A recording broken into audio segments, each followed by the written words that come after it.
webinar is being recorded, and the recording of the webinar will be sent to everyone who attends at the end later on today, in case you want to share it with someone else, in case you want to rewatch it, anything like that. We also have the webinar set up in Zoom's webinar feature in case someone has not used that before. And the way that works is all attendees are muted and have their cameras off. So the only people who are able to speak are us, the panelists, and people who will be presenting.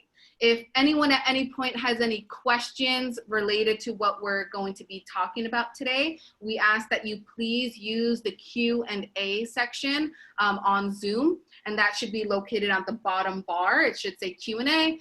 That's where you can be writing in your questions, and we're gonna try to get to as many of your questions as possible before the end of today, for the end of our time.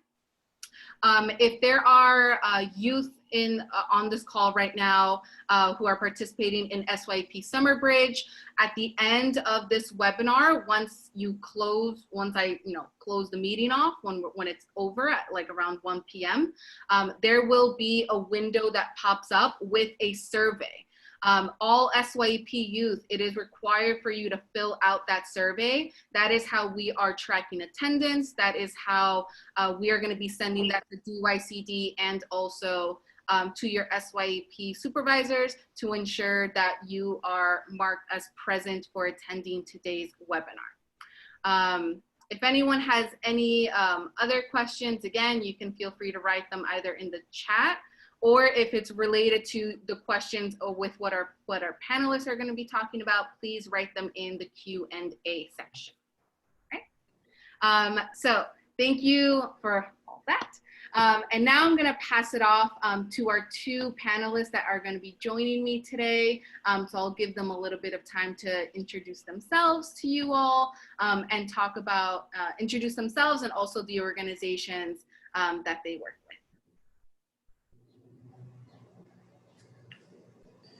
Cool. Ceci, I'll go first, I guess. Awesome. Thank you all for having me. Again, my name is Nathan Hunter. My pronouns aren't up, but he, him is what I go by. And I am representing the Bronx River Alliance. My shirt's here. But I have a funny position because I'm an employee of New York City Parks. So I'm a parks employee, so I work for the city, but I'm nestled and managed by the Bronx River Alliance, which is a nonprofit. And so it's interesting that work, just because it's working as a government employee within an agency that doesn't really run the same way. So it's interesting. But as a member of the Bronx River, we as the Alliance are the stewards of the Bronx River. So we manage the 8-mile section that extends through the Bronx, which is an 8-mile section of a 24-mile river. And it's the only freshwater river in New York City. And it's home to everything from American glass eels to sturgeon and to alewife, and you find all different types of stuff in the river. So it's a thriving ecosystem that has really rebounded from a period where it was essentially New York City sewer. So we're really excited to be stewards of that space, but my work in particular and what I'll talk about today is the Bronx River Foodway, which is a pilot project, which means it's kind of a first kind of edible food for us inside of a city park. So it's a unique project, and it's kind of just a test pilot. We're seeing how it goes. We're trying to understand how it functions. And so I'll kind of dive into what a food forest is and what that space looks like through some imagery. But I'm really excited to be in company with all of you. Hey y'all, my name is Ceci. I use they and them pronouns, and I have the title of being the executive director at BK Rot, which means I do a lot of like the behind the scenes work or spreading the word about what we do, along with some just like big picture organizing. And I'm gonna just share my screen to just introduce BK Rot a little bit, because it's I think it's a lot better to be visual with this project. All right, so this is a picture of some of our windrows at BK Rot, which is our main composting system, and I can talk about that a little bit later. So essentially we employ youth ages like 16 to 24, or Victor actually, who's pictured here, just turned 25 and he's moving into an operations manager role. But we collect food waste from businesses, community organizations, as well as residential households. And then we bring it back to our site. And right now we're actually partnering with some other gardens too. We use bikes and an e-trike, which is an electric cargo trike, which is powered from our solar panels, to collect this food waste. And then we also run a drop-off, which is open to the public, for people to just come and drop off their scraps.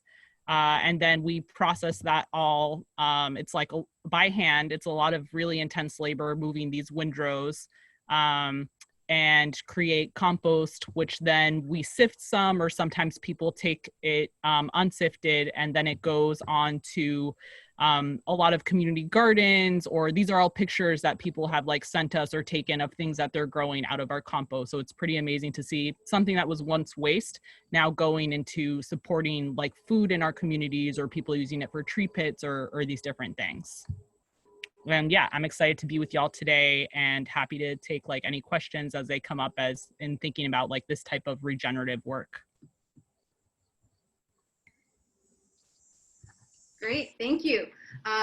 So one of our first type of questions is, we may have a lot of people joining us today who a lot of the vocabulary that we're using, the terms that we're using are very new to them. They're in spaces where maybe these conversations are not being had every single day. Even if, you know, a lot of people here in the city are impacted and affected by a lot of the things that we're going to be talking about, it may not be spoken in the same language or the same terms that we'll be using today. And so one of the very repetitive question that I kept getting during our registration is, what do we mean by food justice? What do we mean by equitable food systems? How is that connected? And how, you know, how does that actually end up impacting New Yorkers who don't necessarily identify themselves within like the food space or the food movement? And so I'll leave that up to both of you, how you would want to define your own connection to what you think food justice stands for, means, and why it's relevant to, you know, even younger youth who live here and go to school here, work here, live here in New York City.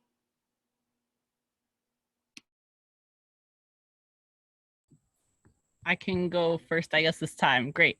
Yeah, I think for me, I guess I'll get to answering this in like what it's like in like a local level, but I think it's like important for me to think about just these lands that we live on and like the histories of food injustice that have existed. And to me, that's such a core fact, because if we think about like what our food system is now, it has really taken advantage from both the lands as well as Black communities, Indigenous communities, and Brown communities. And even like, you know, we think back to like slavery, which is our recent history, but even after that, when enslaved Black Americans were freed, there were all of these ways in which white people in power still controlled the land and put Black people into debt, or the reality that, you know, in 1920, there were so many more Black farmers who owned around 41 million acres. But today, there's Black farmers only own 4.7 million acres. So thinking about that 90% loss and like who controls our land, who controls our food, or the reality that like so many of the people who produce our food are actually Black and Brown people. And thinking about it in a city context, or talking about also composting, thinking about where food that is also like ancestral to our communities is made fresh and accessible versus where it's not. Or there's even been studies that look at like, you know, there's a grocery store in a more wealthy community versus ones that are less wealthy, and the food prices will be so much more expensive and a lot lower quality for communities that are poor communities. So there's a lot of things about how our food system operates that makes fresh food less accessible for some, And the composting angle, it's a very similar reflection. Like even thinking about New York City and rolling out its compost, or who is able to compost. If you look at the map as to like pre-COVID, who was getting access to drop-off, there were so many Black and brown communities that were left out of this, or even no public housing residents have been really engaged in the process of composting. And so I think that's like really like, for me, food justice is about like a lot of our governance or our systems that make it hard for us as people, as people of color, to participate in the food as the ways that we want to, or the ways that our ancestors have taught us. And so food justice to me is when we can determine how we do that. It's like, that's why BK Rot started. It was, you know, there was no composting options in our neighborhood, and it's like we wanted to be able to offer it to our community, which was like a predominantly Latinx community. And just thinking about what happens when we can set up the infrastructure, or we can like basically create the systems to like feed ourselves or nurture ourselves and replenish our soils.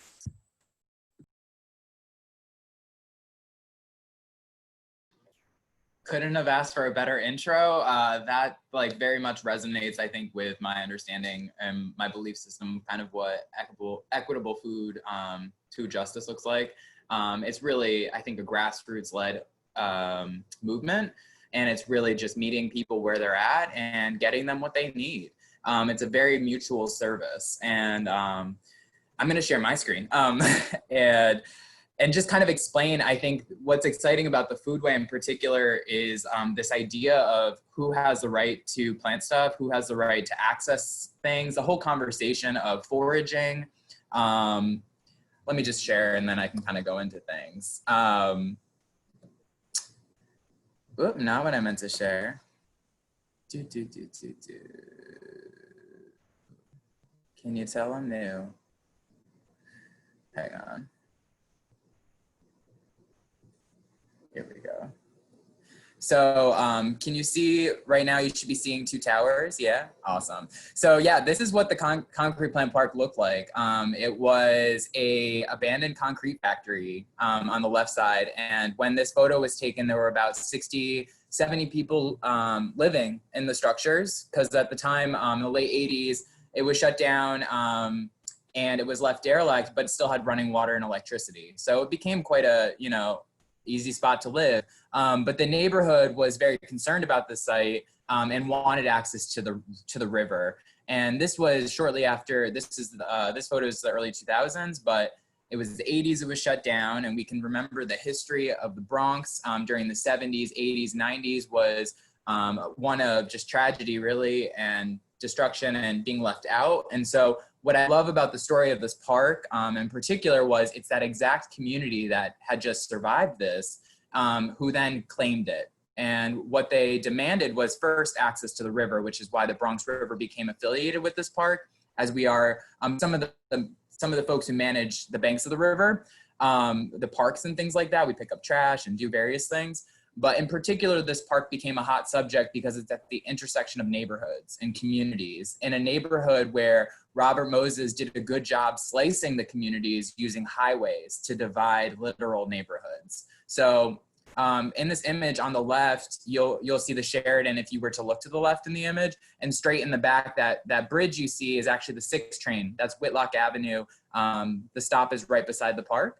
So it's just a very industrial corridor. And so to see community members demand, really, through protests, rallies, and it was really young people. I love the story because it's a story of 15-year-olds. Like, it's a story of 16-year-olds carrying canoes on their back, demanding access to this place. And they demanded access not because they weren't going there already, but they demanded access because they wanted to go there without feeling threatened, or just like safe access, right? And then as the park was created, there was a dream of having an edible space. And we had a lot of support from the commissioner, so the top down. And so I think what was interesting is to see where the administration, come down to meet community where they're at. And so what was designed was this food forest where you can find everything from like blueberries and cherries, and there's like an orchard and a nut grove, to something that's more familiar and kind of fun, where you can find like a demonstration garden, which has like vegetables and things like that. So that's the swimming pool in the bottom. And that was the commissioner's decision. So he's obviously a playful person and wants to have fun about food. And then the shed on the top right is similar to Ceci. We have a composting mindset and regenerative mindset. We want to provide our own soil, provide our own biomass to cover the soils to keep them healthy. So we have this, this what looks like a shed, but it's actually a compost station that's in the works. So yeah, I think it's meeting community where they're at, right? Teaching people, showing people that this resource exists. This image of this elder on the left is picking picking service berries. And that was her first time coming to Concrete Plant Park, a resident of 40 years along the river. 40 years, had never been into this park. And she went in for the first time and she was like, I love this. This is amazing that I can pick service berries. And she just picked berries all morning, and then she sat down on the bench and ate them. And I think what was interesting is this person comes from the Caribbean and had different associations with plants. And so we have to have this really nice conversation and understand what this space can be, because right now it's in this pilot mode, which is really kind of meeting the grassroots and the top down to create this asset, which might not look exactly what the community wants at this moment. So it's now my job to kind of like see what they're up to, what they want to design, what they want to plan, and let's edit the design together to make it something that's actually good for this community. And I think what's important to notice is like, there's no fences. You can come into this park 24/7, you can harvest, you can pick up things, you know, do what you need to in this space. And there's food as well as medicine. So we have a deep conversation about that. And I think holding space for remembering that this is Lenape land, and having a conversation about what plants we're planting on this land and how do they connect our ancestral past of this place to our present, is something we're constantly kind of trying to unwrap. Arts are always an inlet, and I think that intergenerational element is so essential in understanding what food justice looks like. Because if our elders have certain needs and our young people have certain needs, but they're completely different, how do we create a space that meets everyone? So, you know, it's thinking holistically about a space, cooking demonstrations that are led by young people in the community who helped build the park. Like, these kind of narratives we want to keep going. So food justice, I think, is exactly what Ceci said. I think she said it, or I think they said it like really beautifully. And I think what needs to be underlined is really just meeting the community where they're at, and not approaching at this idea of like, they're not the experts, but indeed they are the experts because they know what they need. So it's a lot of just communication and trying to find people who want to play in the dirt and play with plants. So I think it's everything that Ceci said, plus this idea of open, no borders, and backing people with resources, and in my case, personnel. So I look at my role as being someone in the park who can hear the concerns, hear the issues, and basically give platforms for those individuals to do that work. Ideally funded, so ideally paid labor. But yeah, so I'm gonna take a step back now. Thank you both so much for, you know, giving us that foundation. I think that you both, and thank you both for showing so many great pictures as well. I think it really helps, especially if a lot of us may have not been aware of these spaces or may not have known that these spaces even exist. It's great to have a visual that goes with it. And in both of your images, you did show a lot of youth, a lot of, you know, work either with students of all different ages.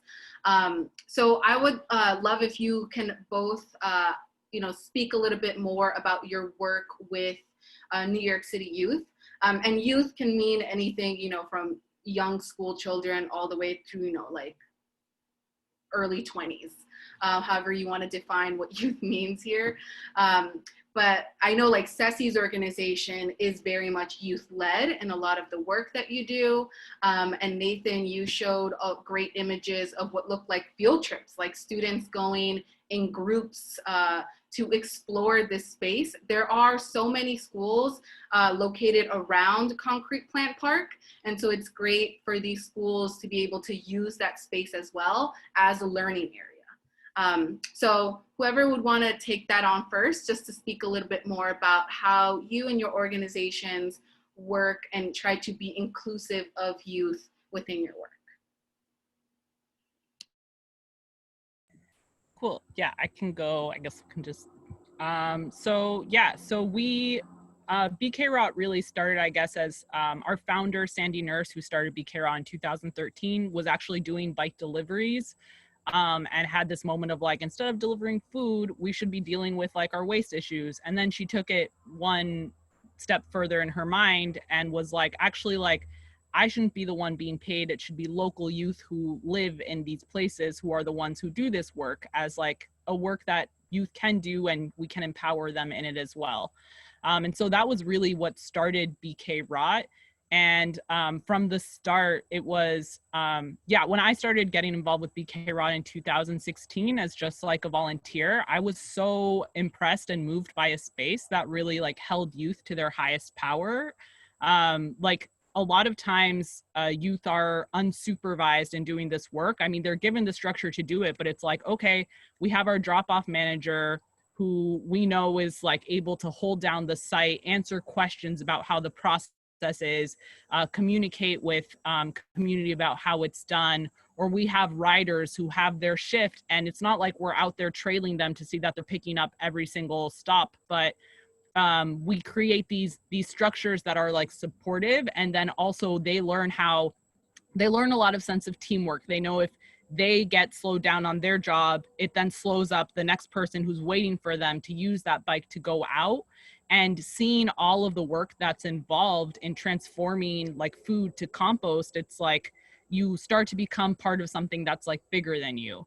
And so I guess I'll just share some pictures quickly too, just to talk about like, aside from offering some like year-round positions for youth, we also this summer started a youth leaders program. And that as a way for like youth to dig a little bit deeper into like the composting work. So these are 6 of our youth leaders who are all like 16 to 19 years old. And so they have been learning, and they're actually like also been commenting about how they feel like they're getting paid to work out because it's a lot of labor to move and to compost.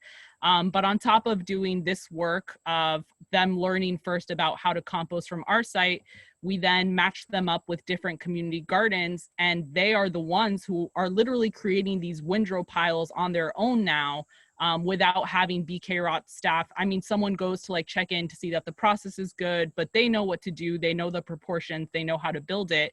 And so really creating spaces where they can shape it on their own. And this is some of them also managing like a different compost site, or some being paired with a different community garden all around like the North Brooklyn, Central Brooklyn area.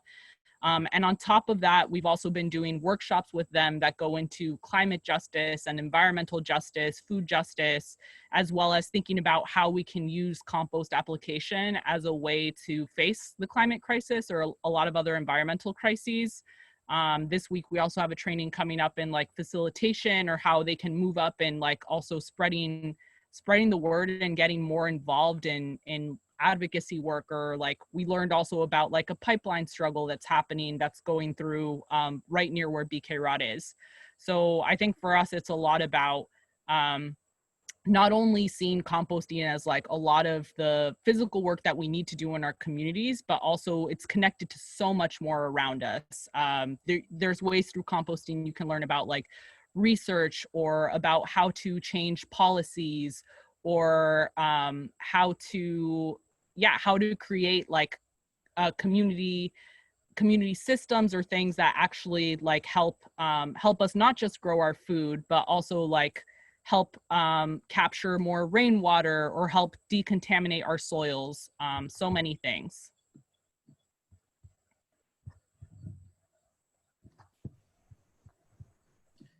So much gratitude. But yes, the work is so important, and I'm amazed at just hearing about the students and the amount of labor. At our park, students, there's like students, youth leaders, there's like different things going on. So much of it is in collaboration with those young people that started the park. So they are now the leaders of the Point, CDC. Dadiela Rodriguez is someone who's been involved with Concrete Plant Park for a long history, as well as Youth Ministries for Peace and Justice. So instead of building my own youth team, what I've done is just, there are already youth bustling with other groups that needed space to grow. So quite literally grow, plant seeds in soil. So they have held on to their legacy of building Concrete Plant Park and have continued to do various things there. So a lot of the work is around just like, how do we maintain a space like this? Thinking about jobs and like what different skill sets are needed. So a lot of things just like plant identification, understanding, and specifically when we think about the Foodway. So I don't think I ever really kind of broke down what a food forest is or what that term kind of references, but it's literally the idea that we're building an edible ecosystem. So we want plants growing at every different type of level. So we want canopy trees. We want really big trees that will grow 100 feet. We want understory trees that will grow maybe 25 feet. We want trees and shrubs that grow, 6 feet, 8 feet, 10 feet underneath those. We want vines going about. We want herbaceous stuff that will die down in the winter and come back the next year. All of this, we want it to be native. So it's endemic or it's from this state, always has been. And we always want things that have multiple purposes. Typically, things that are native always have multiple purposes. But I think understanding those kind of deeper concepts and teaching young people and working with young people, understanding those levels, they're able to replicate. So very similar to the young people that went through those trainings pre-COVID are now building spaces along the Bronx River Greenway. So along the bike trail, you'll find more edible spaces that are popping up. Specifically through campuses like the Point CDC, Hunts Point Riverside Park in the South Bronx. And it's young people that have been trained at the Foodway, trained at these like other satellite locations on really what a food forest is. So it's a kind of a broad education, educational standpoint, but it comes from this like very beginning of what was the space before? It was an abandoned concrete factory, and how are we trying to build this new world? And a lot of that is imagined by young people and implemented by young people. There's a meadow in the park that was completely installed by youth, and those are the same folks who are tending to it. So I think keeping that lineage is something that we're trying to do, and I think once again trying to just make sure that it's paid is at the forefront. During COVID, though, it's been it's interesting working for the city because there are limitations to what we can do, specifically because of liability. So I'm not able to work with young people in the same capacity at this moment because of silly rules, but also for our safety, we want to keep each other safe. So in the meantime, we've been doing tons of virtual programming, mostly video. I do tons of videos, or I was doing tons of videos prior to the growing season, and they're all housed on YouTube. But we were lucky enough to have, I'm going to share my screen real briefly. But as you saw in the images in previous seasons, we did 3 tours a day throughout the summer. And in addition to that, we did an indigenous trainings, art workshops, all the cooking demos and things like that. But this year, because of COVID, we were able to think about stewardship a bit differently and social distancing. So the spacing with trees worked out really well. So we had a set of students throughout the summer who tended to their tree. So they were given a tree and they had to maintain it through the season. And that was an interesting learning moment. It was very much aligned with Citizen Pruners, which is a workshop young people can take to understand how to prune trees and gardens. So this year's been a little zany, but we're still keeping it together, and we're still learning and doing plant identification. And it's made me think about more passively, how can people interact with the space? So these young people were becoming docents and directing people to QR codes that are placed at the base of each plant. So people can now passively understand the plants and aren't necessarily leaning on the connection with other people to lead tours and things. So much more to be done, but yes, I think it's integral that young people are leading this movement in particular. Thank you. And thank you for making that connection with talking about COVID, because that was going to be my next question. There's a lot of questions from the audience, and, you know, all of this work is amazing, but we can't, you know, like ignore literally like the elephant in the room, being that so many things have changed in the way that we all work. And thankfully, you know, we've been able to still be working during this time. But it would be great if, Ceci, you can talk a little bit about how COVID has impacted BK Rot and just composting in general in the city. It has been such a big topic of conversation within like the food space and just like the environmental space here in the city with the changes that happened due to COVID-19. So if you can just fill us in. Yeah, sure. Happy to answer that. I think when there started to be a lot of news in COVID, like taking us back to like February or March, we started being like very proactive and just like, let's get ourselves ready for what's happening. And we really like, so we have two our people are like very central in doing like most of the collections and the processing work. And then we also have people who work on the weekends, managing our drop off and working with our finished compost, and someone who's like our administrative coordinator as well, who does a lot of communications with a lot of our client base. And so we, like the core team of us who are there throughout the week, we're just like meeting and like strategizing as to what we're going to do.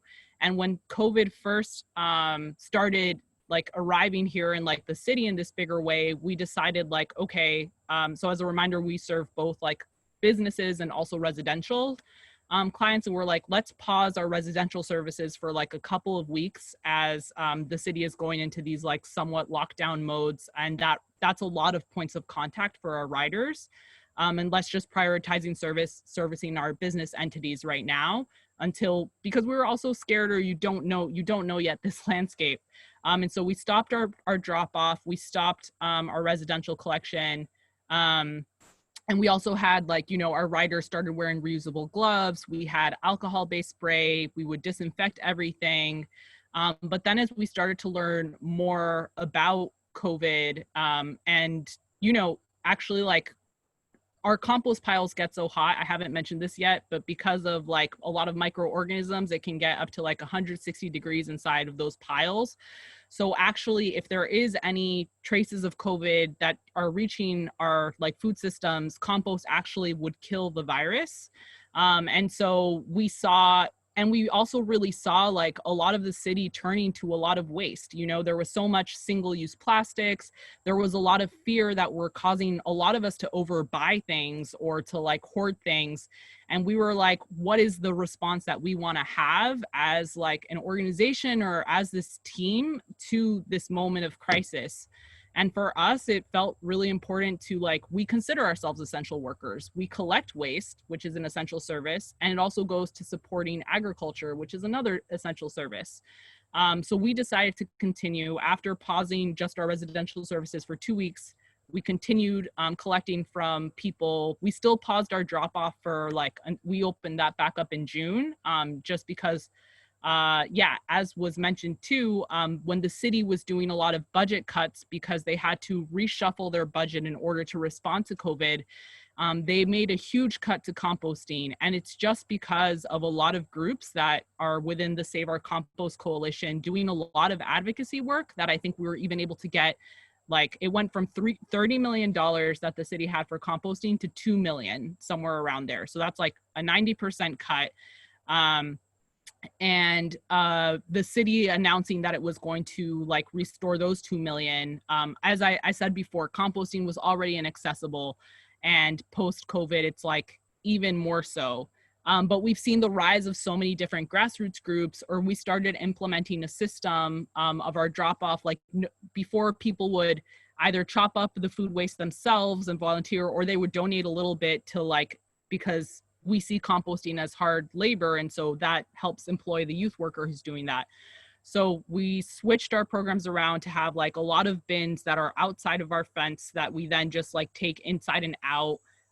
We moved to like an entirely contactless, and we've actually, so for us, the way that COVID impacted us is that we saw a huge drop in like our businesses, but our residential demand, like skyrocketed. Like we used to only have maybe around like 50 to 70 people who we would collect compost from their households or food waste from their houses. But now we have like 200, and like on a daily basis, like people are signing up for our services, and our drop off has been slammed. Like we had to increase the amount of toters that we have.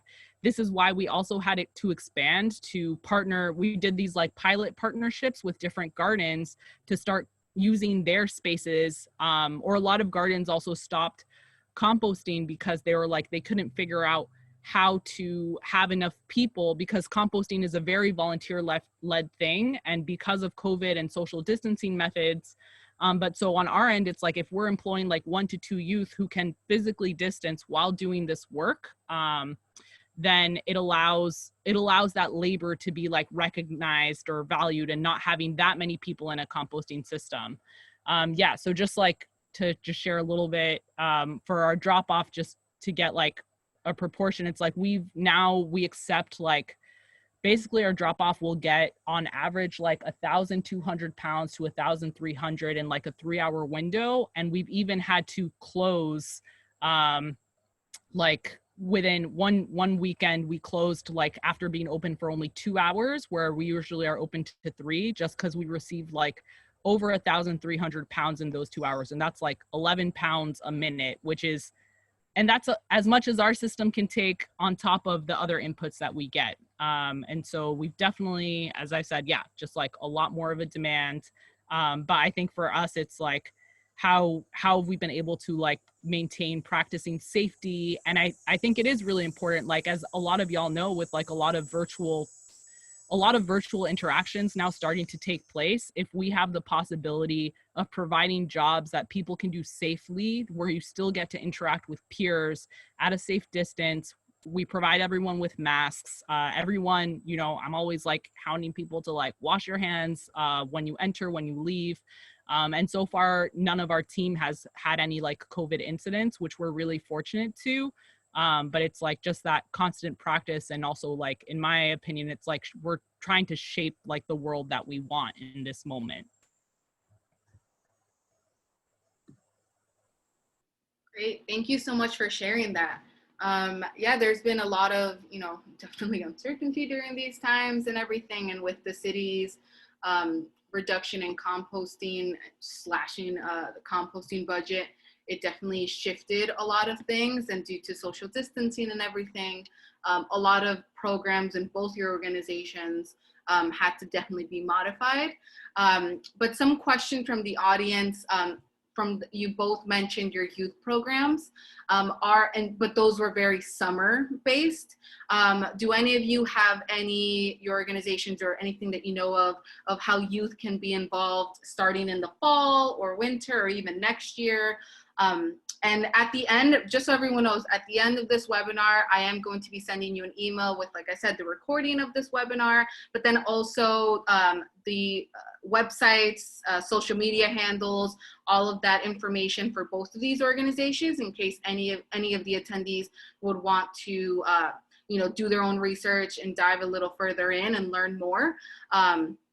But if either of you know of any opportunities for youth to be involved, especially with this, you know, obstacle of COVID-19 in place, that definitely limits the programs that all organizations are able to have, especially with youth. And, you know, school, for example, is going to look very different this year. So do any of you have any recommendations for youth who would want to be involved, either with your organization or just within like the food or environmental movement, of how they can go about, you know, becoming involved and learning more during these times? I can share real quick on our end, just because, so we are actually going to be offering some positions that will be open for our youth leaders to choose if they want to continue, for them to continue doing, like, I don't think I've talked about this as much, but like they literally bike out and haul the food waste. And so they have around like 20 people they collect from on the weekends. And so that will be a position that we're first offering it up for them, but depending on their schedules, not all of them might want to take it. And it's going to be like a weekly Sunday commitment where they pick up the food waste and then they also have to process it.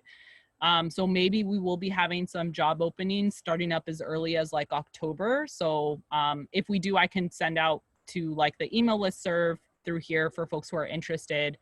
And we'll probably have another youth program next summer. But aside from that, like, you know, we do provide year-long positions, and currently we don't have any openings, but if that shifts, or like if folks choose to like leave BK-ROT, or if we get funding to create more, we would definitely like post and spread that word out. And I'd also say that if anyone here like is inspired, you have like a community garden near you that maybe you see has an underused compost system or something like that, we would be very happy to like have y'all come on site or schedule a time to like train y'all in composting or how we do it.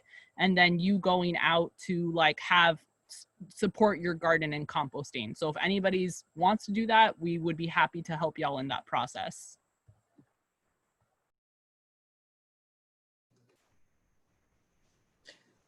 That's great. Yeah, it's an unpredictable time, and similarly, we have guesses of what the future might provide. There is a chance that some positions may open up in mid-September, early October. And they're with specifically the conservation crew with the Alliance. And those are folks who, they're behind the scenes making everything happen. Everything from just doing litter removal in parks to actually planting in the fall trees and removing fallen trees. They've been very busy lately.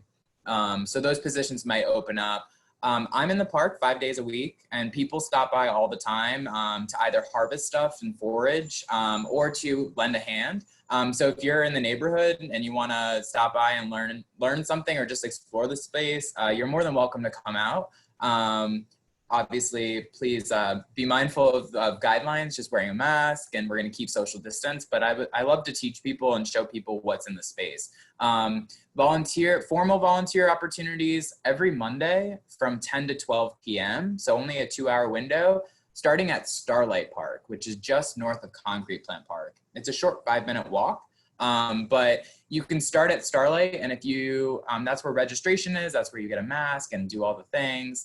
And you can hop over to Concrete, so you don't have to stay in Starlight if you don't want to. So Mondays are really kind of our formal window, 10 to 12. But otherwise, I say stay on social media. We're pretty active, and we try to keep folks updated.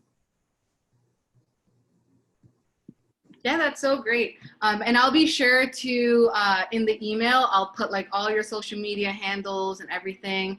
And yeah, highly recommend Nathan's talking about Starlight Park and Concrete Plant Park that's located in the South Bronx. BK-ROT is located in Brooklyn. So depending on, you know, with your own judgment, if you would want to learn more about these organizations, I'll be sending out, you know, everyone's websites and everything.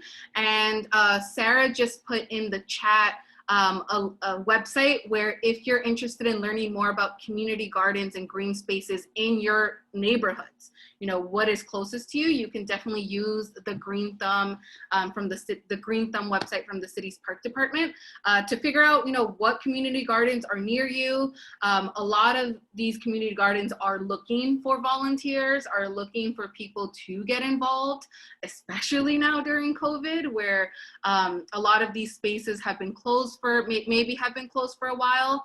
And so definitely looking into doing that. But one topic I wanted to talk a little bit more about, and these are things that you both mentioned kind of just like in conversation, is the importance of having this work be paid. And I think it was Ceci who mentioned that this is composting, and a lot of community garden work and just garden work sometimes in general is very heavily reliant on volunteer work. But there is, you know, the reality of the conversation that, you know, paid work is necessary and should be offered. A lot of this work sometimes does go unpaid, and I think that it's great work, you know, that your organizations do in motivating, you know, youth and everything.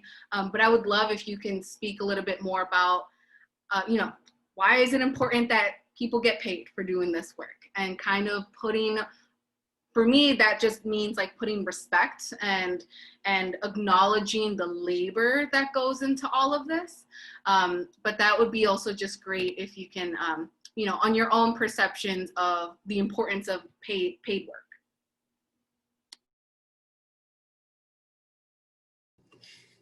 Thanks, Ceci. Yeah, no, I mean, I think exactly that. It lends itself to just like feeling dignity and respect for the work being done. As a brown person entering this field, I remember, so how I got into this work was because of being a volunteer.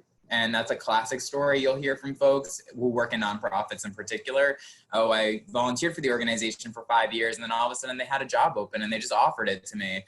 Like, those types of pathways are not equitable. They don't offer an accessible like opportunity for a wide variety of community members to apply for that job. It feels like nepotism. So for me, when you are able to hire young people and hire them and pay them in particular, because they are the next generation in my mind, so I'm raising this like next leader, it commits the person, and it's acknowledging that they may be juggling multiple things, and this economic aspect might be supporting them and maybe juggling one of those things. For me, that's where a lot of my mentality goes. I think also paid labor allows you as a young person to start understanding just how the working world kind of functions. It forces you to start budgeting money. Like those kind of things I think come with it, but I think more so it's just important to understand that you're doing hard work, and I get paid for doing that same hard work. Why shouldn't you get paid for that same hard work, right? So for me, it comes down to just equity and acknowledging that that's hard labor. Yeah, I think so. But that also, you know, the long history of volunteerism is one that is connected to a lot of just like institutional connection. So like the fact that it's a built system that allows certain people access. And so what we're trying to do by offering money is change that narrative and bring new people into the mix. People who have known this story for a long time, known these communities for a long time, and have been putting in their time, maybe in ways that we don't see. So call it some form of, yeah, it's just equity. Ceci, you want to speak on it? Yeah, I think I echo a lot of the things that like Nathan was saying too. And like, I guess I also just I can't help but say, but like, it's like, for me, it's like sad that we live in a world that like, you know, money is the way that we show value, but this is the world that we live in. And I think it's like really like, when I look at like, you know, a lot of what Nathan was saying too, but something that I think of like as invisible labor or labor that we don't always see, like there are farm workers right now who are in California with massive forest fires happening that still have to work the fields, are being exposed to so much pollution in a time of like COVID, when we know that that's gonna like make them so much more at risk, and they're being paid like cents for what they collect, on an hourly basis. Like they make very small wages compared to then what that's sold for. And a lot of times we go to the grocery store, we're like, this food is like so expensive, or it's like we've been trained in our minds to see like food costs as being really high, when actually like to produce food in a way that you're giving back to the earth is actually really expensive. It takes a lot more time. It takes a lot more investment into the soil. And if you're paying your farm workers well, like that's even more expensive, right? Like I know farmers who are growing organically who make like $13 or less like an hour, and $13 is even like high for a farm worker. And so I guess like for me, thinking about composting or how we do it in like New York City, it's like there's a lot of these things that I think are services that are really essential, like to the land, to dealing with our waste. Here in New York City, it's like a lot of people, we don't know where our water comes from. We don't know where our electricity comes from. We have no idea where our waste goes. And, you know, there's this quote that says, you're throwing something away, but there is no away. Like it ends up in an incinerator. It ends up being trucked through Black and brown communities. It ends up being placed in landfills near other Black and brown communities, where it also contributes to the climate crisis and also creates a lot of health issues for the communities who are next to these systems. And so for me, it's like the work of composting is very dignified, very respectable, hard work in dealing with our waste on a community level and transforming it into something that can go back to feed our communities. And so there's a lot of these things around, like a lot of gardens will like collect food scraps for free, and it's run like on a volunteer basis.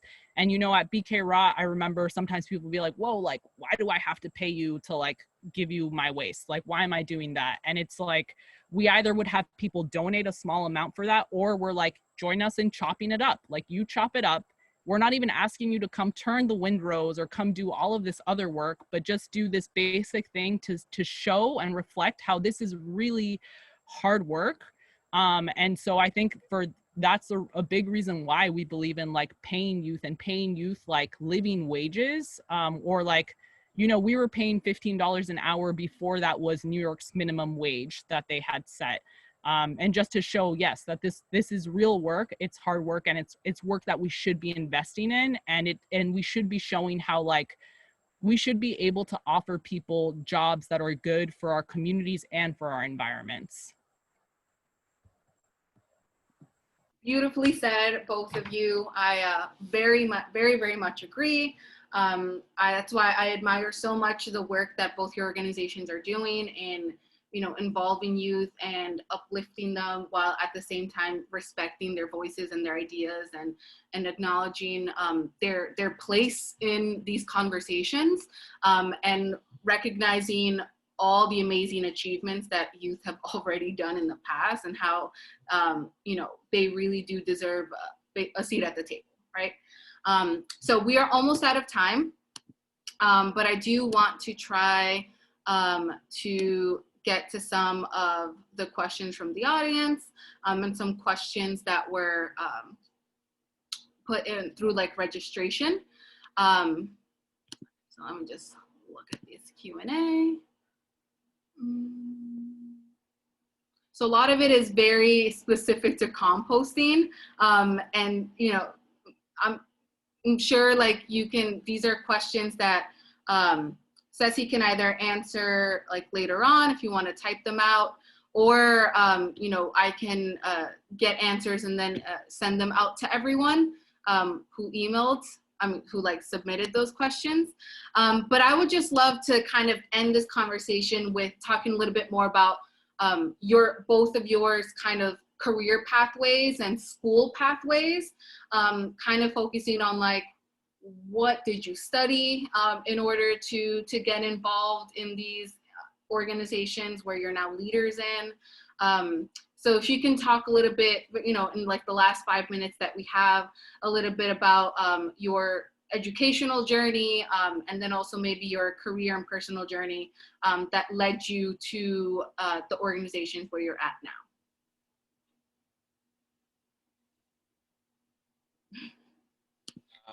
Yeah, so I'm from Hartford, Connecticut originally, so I'm not from the city originally. I came to the city about 11 years ago, and went to Manhattan College. And so that's when I came here, and I've been in the Bronx ever since. It was in college where I studied marketing my freshman year, and I woke up to kind of what marketing is, which is creating a need where a need doesn't exist. So that blew my mind, the fact that marketing is just creating needs, and that kind of disrupted my thinking. And I moved out of the School of Business and yes, Hartford's food systems, but I moved out of that mindset and I became interdisciplinary. I studied environmental studies. It became like more interdisciplinary. And in college, I found resources through student government to execute a series of environmental sustainability initiatives, like a rooftop garden and some compost systems on campus. And from there, that led me into an internship doing that same work in Yonkers. And then that work led me to working for New York City Parks and a food forest. So it's kind of what I have found is from my college experience where I didn't want to stay in one field, I was able to piece together tons of different fields. I had engineers as best friends. I had communications people as best friends. We all worked together on this rooftop garden. So we all brought our skills to the table and we executed it. I think that was my most formative years, or like, and that really set the stage for me and allowed me to kind of understand what I wanted to do, which was work with food and work with people. But yeah, I would say my position. So if you want to enter like a New York City Parks Gov job, I would say the easiest way to get in is through an alliance, through a nonprofit. But you can apply through the New York City Parks website. That's another way. You do need a college degree for most of these jobs. They're pretty open-minded though. It's more about experience. So I think this is a great time for you to go to the community garden, start a project, support people, support your community, and just make sure that, something I learned from marketing, make sure you can tell that story later. So just like understand, take a photo, take videos, and present that when you're going for that job interview or for whatever, because it shows that you've grown and you've taken leadership. So I think that's what's most important, is that you're able to, it sounds bad, but sell yourself. You're able to kind of like say, this is what I stand for, and this is why you want me, like, hire me. Yeah, I'll share. So yeah, I have like a college degree, but also I have like the role of being the executive director at BK Rot. I'm the only person on our team right now who has a college degree. There's one other person on our team who's currently like attending college. And I think back to also like there's like a Red Hook Community Compost Project, which is another amazing compost project that is has a lot of volunteer support. And the person who manages that, I remember he was saying how he applied to that job as like a joke, because one of the minimum things was like a require to have like a bachelor's degree. And he didn't have that, but he knew so much about composting. And so he got the job, and he is amazing. He's actually trained so much of our workers, Domingo Morales. And so I guess I'm saying that to say is like, I think for us, it's like, if you have determination, you have a hard work ethic, you're willing to show up for your team and you're willing to learn, then for us, that's like the requirement. Composting is something that as you learn it, it becomes very intuitive, and it's like a very like hands-on and like an amazing learning medium as well. Like I've learned so much through composting. And so I think in that way, it's definitely like accessible.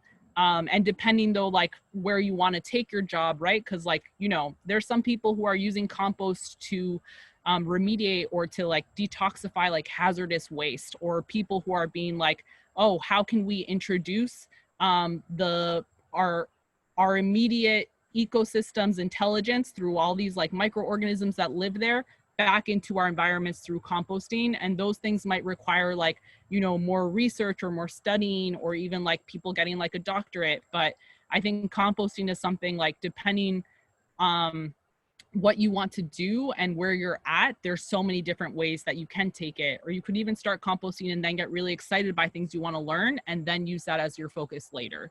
But yeah, I would say it's a very accessible like job path or opportunity. Great. Thank you both so much for joining me today. We are unfortunately out of time, but this was such a great 1 hour conversation where I think we spoke about so many such important issues for us specifically in New York, but we can definitely you know, take some of the things that we were talking about and apply it to many different communities, many different places around the country and around the world where we are, you know, facing very similar issues and can implement very similar organizations and solutions to other places as well. So thank you so much, Nathan. Thank you so much, Ceci, for joining us. Thank you so much to all of our attendees for joining. I really appreciate it. As a reminder, again, all their information is going to be emailed to you, as well as a recording of this webinar in case you want to share it with someone else. And I'll make sure to include in that email, you know, everyone's YouTube channels, any other social media. I do highly recommend, a lot of people were asking about how you can get involved, how you can learn about opportunities, to follow the Bronx River Alliance on Instagram and all other social media platforms, as well as BK Rot, because that is where they post things in live time. And so that's where you can learn a little bit more about all that information. And I also put in the chat any SYP youth, younger youth and also older youth participants, please complete the survey that is in the chat, and also it will be opened up after I end this webinar call, because that is how we are recording your attendance for today. So thank you so much, Nathan. Thank you so much, Ceci. I really appreciate you being able to hold this space and have these conversations with me and with everyone who attended. Thanks everyone and good luck. Yeah, I hope y'all feel some inspiration from this and find some work that feels meaningful for you and where you can give back to yourself and also to the land. Thank you all. It's been a pleasure to talk to you all. And like Ceci said, yeah, I hope this is inspiring and you figure out what sparks joy for you within this work. But excited to see you out there. All right. Thank you, everyone. Have a great day. Bye.